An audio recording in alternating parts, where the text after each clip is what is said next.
안녕하세요. 정보가 세상을 바꾼다 인포뱅크입니다. 이번에 전해드릴 내용은 중국보다 일본 임금이 저렴? 의류업체도 일본으로 리쇼링에 대해서 한번 알아보도록 하겠습니다.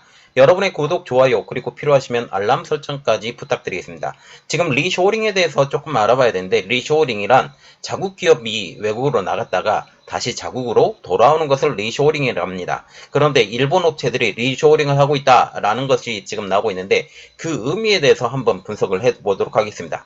지금 엔화가 굉장히 저평가가 되고 있죠. 이 엔저에도 불구하고 엔저의 이득을 전혀 누리지 못하는 일본 기업들이 리쇼링 러시가 일어나고 있습니다.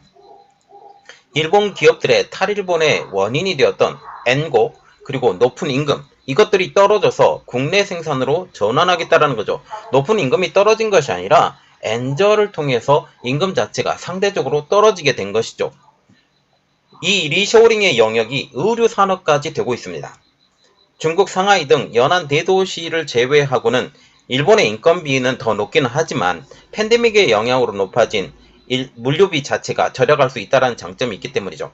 이것은 중국이 지금 팬데믹을 통해서 제로 코로나를 하는 이러한 자기 발등을 찍는 일들을 벌여졌기 때문에 그 일이 일어나게 된 것입니다. 그래서 이번에 알아볼 내용, 중국보다 더 저렴해진 일본 임금, 의류업체도 리쇼링입니다. 지금 60여 개 브랜드를 보유한 일본 패션 대기업인 월드는 올해부터 해외 위탁 생산 상당 부분을 국내 생산, 일본 자체 내 생산으로 전환하기 시작했습니다. 백화점 등에서 판매하는 고가 브랜드를 중심으로 지난해 말 기준 약 60%였던 해외 생산을 3년에서 5년 안에 대부분 일본 생산으로 돌린다라는 계획이죠. 중국이나 동남아시아를 진출했던 기업들이 신흥국의 임금 상승, 지금 보시면 동남아도 지금 임금이 계속적으로 상승하고 있죠.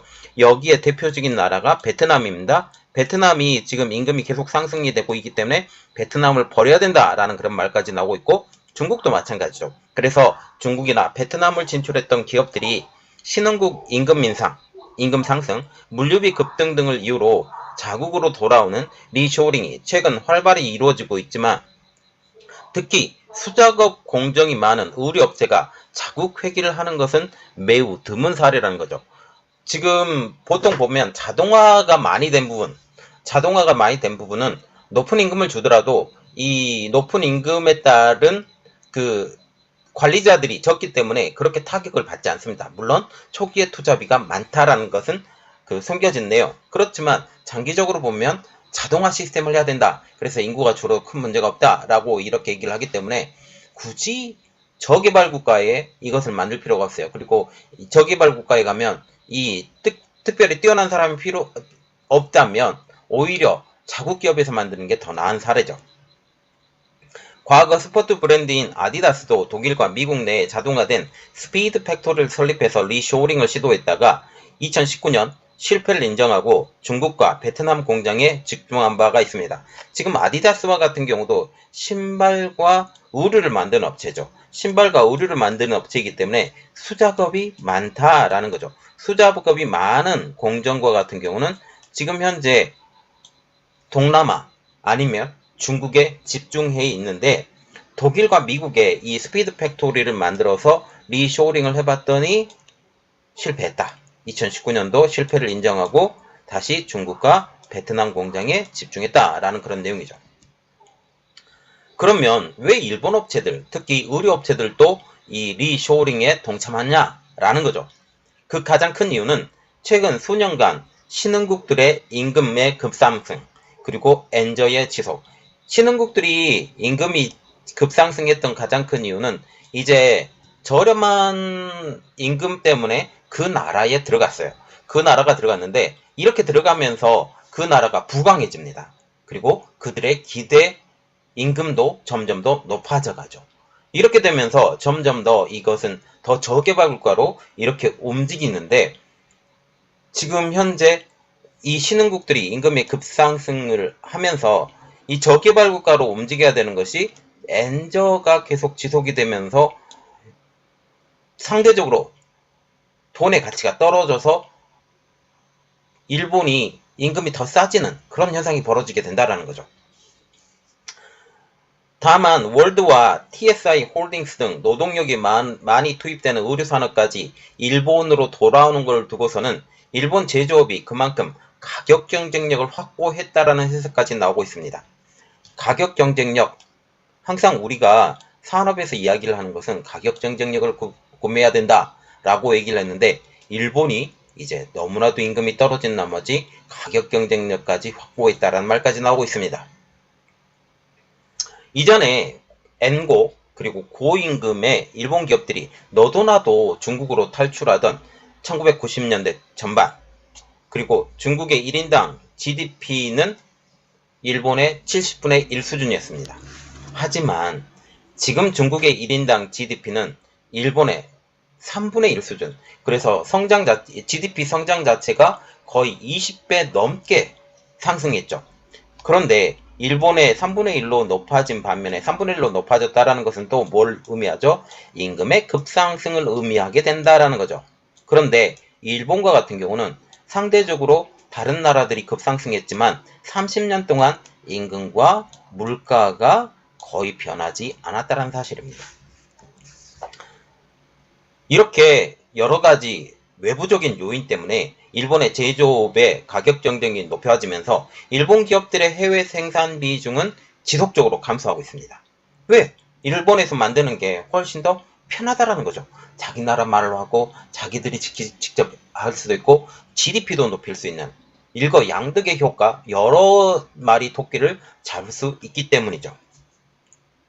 지난 6월 한국은행 도쿄 사무소가 발표한 일본 제조업의 해외 산업 동향 및 평가에 따르면 2010년도 이후 지속적으로 상승했던 일본 제조업의 해외 생산 비율이 2017년 최고치인 25.4%를 기록한 이후 지속적으로 하락세를 보여서 2020년에는 23.6%, 약 2%포인트 정도, 정확하게 말하면 1.8%포인트 하락한 것으로 나타났습니다. 해외 현지 매출액도 2018년 138조 6천억 원에서 2020년에는 112조 8천억 엔으로 18.6%나 감소했죠. 해외 현지 매출액 감소라는 것은 해외에서 국내로 수출하는 물량이 줄었다라고 보시면 되죠. 해외에서 물량이 만들어져서 일본으로 수출했던 이러한 양이 줄면서 해외 현지 매출액도 줄게 된 것입니다.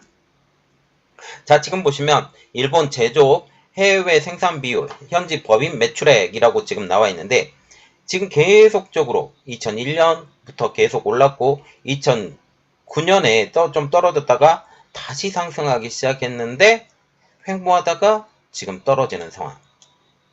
전체적인 그림을 보면 하강 국면을 지금 했다라고 보시면 되죠. 와세다대 비즈니스 스쿨의 이리야마 아야키 교수는 상하이 등 연안대도시는 이미 인건비가 일본과 역전된 업종이 많지만 아직은 전체적으로 보면 일본의 임금이 높다라고 하면서, 하지만 팬데믹으로 높아진 물류비를 절약할 수 있고 현지 트렌드에 맞춰서 즉시 제작 공급이 가능하다는 점, 여러 가지 다양한 측면을 고려하면 이득이 되기 때문에 국내 회귀가 일어나는 것이라고 설명을 하고 있습니다. 지금 대도시와 같은 경우, 중국 대도시와 같은 경우는 벌써 임금의 역전 현상이 벌어졌다라는 거죠. 가장 큰 것은 엔화 가치가 지속적으로 떨어졌다라는 그런 내용입니다. 엔화 가치가 지속적으로 떨어지니까 이제 회계하는 기업들도 더욱더 늘어나게 되는 거죠.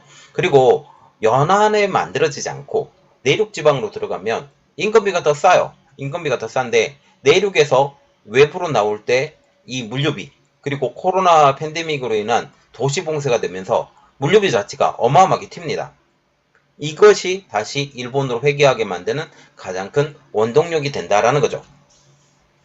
그리고 지금 현재 노동 집약적 산업이 리쇼링이 되는 것뿐만 아니라 첨단 산업도 리쇼링이 됩니다. 특히 첨단 산업은 더 빨리 리쇼링이 되는데, 왜냐하면 굳이 인건비를 외국에 나갔을 땐 첨단 산업이 거기 인건비를 맞추어서 더 많은 사람들을 살 수 있기 때문에 이것이 결정적인 이득이 되지만, 첨단 산업과 같은 경우는 산업 자동화가 많이 됐습니다.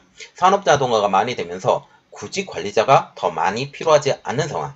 그래서 이러한 측면으로 보면 인건비 차이가 조금 있다 할지라도 지금 전체적으로 구성하는 그 산업자동화 비율이 일본 내에서 산업자동화 비율이 더 높을 수밖에 없기 때문에 리쇼링도 가능하다. 지금 베트남에서 삼성전자가 스마트폰 부분을 일부 덜어내고 인도와 인도네시아 지역으로 지금 빠진다고 얘기를 하고 있어요. 그리고 거기에 또 다른 투자가 들어간다고 얘기가 나오고 있습니다. 이러한 것도 산업자동화를 통해서 인력을 줄이겠다. 그리고 다른 것을 만들겠다라는 연구개발센터가 그쪽으로 들어가겠다라고 지금 얘기가 나온다는 거죠. 그 부분은 제가 다시 분석해서 여러분들에게 알려드리고 있습니다. 이번 내용은 첨단 산업도 리쇼링입니다. 고부가 가치를 생산하는 첨단 산업의 리쇼링도 활발히 진행되고 있습니다. 액정 패널 전문 제조업체인 재팬 디스플레이, JDI도 해외와 일본 노동 비용 차이가 줄어든 상태에서 전공정, 후공정과 같이 지역에서 이루어지면 운송 비용도 절감되다라는 계산으로 자국 회귀를 결정했습니다. 지금 후공정과 같은 경우는 수작업들이 좀 많아요. 수작업들이 좀 많지만 기술 인력 수준 자체가 높거든요. 기술 인력 수준 자체가 높기 때문에 이렇게 해도 좋다라는 그런 내용이죠. 교토 소재 반도체 기업인 롬도 이전엔 해외에서 사람이 조립 공정을 진행을 했지만 자동화를 통해서 일본 공장에서 조립이 가능해졌다고 말하고 있습니다. 즉 자동화를 통해서 인건비 문제를 해결했다는 말이죠. 의약품이나 반도체 업종 등은 경제 안보 관점에서 자국 회귀를 고려하고 있고 전체적인 모습을 보더라도 의약이나 반도체는 자국에서 만드는 게 맞습니다. 그런데 지금 미국이 강하게 드라이브를 걸고 있죠. 그거는 미국 중심이고요. 전체적인 그림을 보면 자국 중심이 맞다라는 거죠. 그래서 대만과 같은 경우도 자국 중심의 TSMC가 거기에 있고 그리고 레거시 공정만 중국으로 넘어가 있는 상황입니다. 일본 정부가 2020년부터 공급망 대책을 위한 국내 투자 촉진 보조금 지원한 것도 관련 업종의 일본 회귀, 리쇼링을 촉진하기 위해서입니다. 다만 제조업의 일본 회귀에 걸림돌이 좀 있는데 그것은 저출산 고령화 문제라는 거죠. 저출산 고령화에 인해서 지금 일손 자체가 부족하다는 것입니다. 미국이나 유럽과 달리 이민 수용에 대한 거부감이 강해서 외국인 노동자도 충분히 받지 않는 실정이죠. 이에 일본 정부는 일속 부족이 심각한 업종에서 일하는 특정 기능 외국인 노동자의 체류기간 제한을 없애서 무기한 취업할 수 있도록 정책 전환을 추진 중입니다. 자, 지금 보시면 일본이 두 가지 문제가 해결이 되면서 리쇼링이 되는데 일단 엔저. 그 전에 플라자비를 통해서 앵고가 일어났죠. 앵고가 일어나면서 많은 기업들이 외국으로 빠져나갔습니다.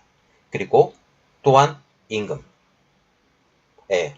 그래서 앵고가 되면서 상품의 가격 경쟁력이 떨어져 버린 거예요. 그러면서 일본 기업들이 다 빠져나가는데 다시 들어온다. 라는 그런 내용입니다. 이번 내용은 여기까지 하겠고요. 저희 내용이 여러분들에게 도움이 됐다고 생각을 하시면 구독, 좋아요, 그리고 필요하시면 알람 설정까지 부탁드리겠습니다. 감사합니다.